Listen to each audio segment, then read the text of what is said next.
Chapter 12. Do we have freedom of thought? What do you mean to free their thought? Everybody has freedom of thought. In the context of your technocratic society, Vladimir, man's thought is enslaved by the limits and conventions of this false world. In fact, the technocratic world can only exist when the freedom of man's thought is nullified and the energy of his thought is absorbed by it. Something's not clear to me here.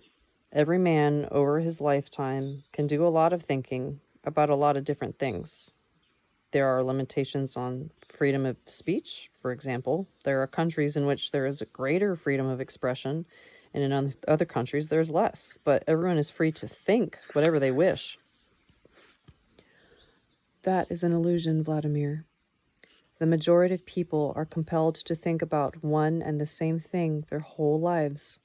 This is easier to see if you take the topics a typical man of your world thinks about and analyze them in terms of distinct time segments, adding up the time he spends thinking about each particular subject. By this simple method, you can determine the prevailing thought in contemporary human society. Interesting. Let's try determining this prevailing thought together, you and I. Very well. Then tell me, what would you consider man's average life expectancy today? Is that important?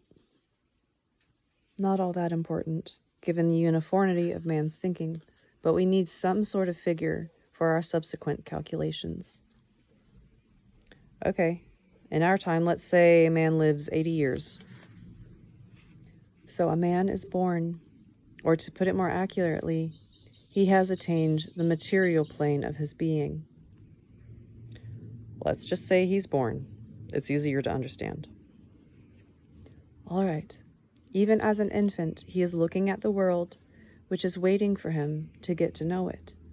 Clothing, housing, and food are provided for him by his parents, but the parents also attempt, either consciously or subconsciously, through their behavior, to impart to him their thoughts and the way they see the world around them. The visible process of getting to know what life is all about lasts approximately 18 years, and over the whole course of these years, the technocratic world attempts to impress the young man's thought with its own importance.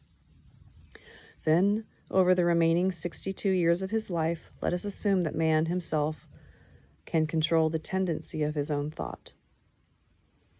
Indeed, he can, but you were saying that there's something trying to enslave his thought. Yes, I did say that. So let us try and calculate how much time he is free to think for himself. Okay, let's. For a certain number of hours each day, man sleeps or rests. How many hours a day does he spend on sleep? 8, as a rule. We took 62 years of man's life as a basis. If you multiply that by 8 hours per day, taking leap years into account, you find that man sleeps for 587,928 hours of his life. Thus, sleeping 8 hours a day equates to 22 years of constant sleep. Now we subtract these 22 years from the 62 years of his life, and we have 40 years when he is awake. Now, at some point during their waking hours, most people are involved with the preparation of food. How much time do you think man spends on cooking and eating food? It happens that women generally do the cooking, while men are obliged to spend more time earning money to pay for the groceries. How many hours would you say, Vladimir, go into the preparation and consumption of food every day? Well, if you take into account time spent on buying groceries, preparing breakfast, lunch, and dinner, that's probably about 3 hours. On a weekday, that is. Not everyone in the family is involved in the cooking. The rest of us, well, we eat and maybe help do the grocery shopping or wash the dishes. So I'd say about 2.5 hours on average. In fact, it is much more. But let us take your figure. 2.5 hours per day. Multiply that number of days a man lives, and it comes to 61,242.5 hours, or 25,517 days, or 7 years. Subtract this number from the 40, and there are 33 left. Now, in order to be able to obtain food, housing, and clothing, a man dwelling in the technocratic world is obliged to perform one of the functions essential to this world, namely work. And I should like to draw your attention, Vladimir, to this fact. Man is obliged to work or engage in some business, not because he really likes it, but for the sake of the technocratic world itself. Otherwise, man will be deprived of what is vitally important to him. How much time do most people spend each day on work?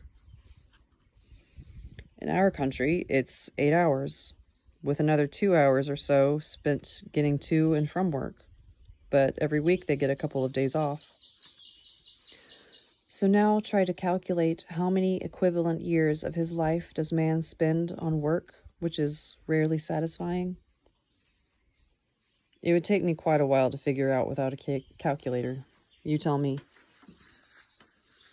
All told, for the 30 years of so-called work activity, he spends 10 years constantly working for someone, or rather, for the technocratic world. And now from those 33 years of life, we have to subtract another 10, leaving us 23. Now, what else does man do every day over the course of his life? He watches TV. For how many hours a day? No less than 3. These 3 hours amount to 8 years of constant sitting in front of the television screen. God, this is depressing. These 3 hours a day amount to 8 years of constant sitting in front of the television screen. If we take them away from the 23 remaining, we are left with 15. But even this time is not free for activities native to man alone. Man's thought is subject to inertia. It cannot make a sudden switch from one thing to another. Some time is spent processing and making sense of information received. All told, the average man spends only 15 to 20 minutes of his life reflecting on the mystery of creation. Some do not think about it at all, while others spend years contemplating it. Anyone can figure out if he looks back over the years of his life. Each individual is unique. He is more important than all of the galaxies taken together, for he is capable of creating them. But each man is a particle of the human commonwealth, which may be regarded in its entirety as a single organism, a single essence. And once humanity has fallen into the trap of technocratic dependence, this great essence of the universe becomes closed within itself. It loses genuine freedom and becomes dependent, at the same time activating the mechanism of self-destruction. Another way of life, quite distinct from your world's everyday norm, is lived by people in the communities of the future. Their thought is both free and humane. It has merged into a single aspiration and is leading humanity out of its dead end. The galaxies quiver in joyful anticipation when they see the human dream merging into a single whole. Creation will soon witness a new birth and a new co-creation. Their human thought will materialize a beautiful new planet. Wow,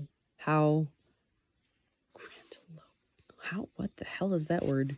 Grandiloquently. How grandiloquently you describe these community dwellers. But outwardly, they're just ordinary people. Even their outward appearance is distinctive. It is imbued with the radiance of great energy. Look more closely.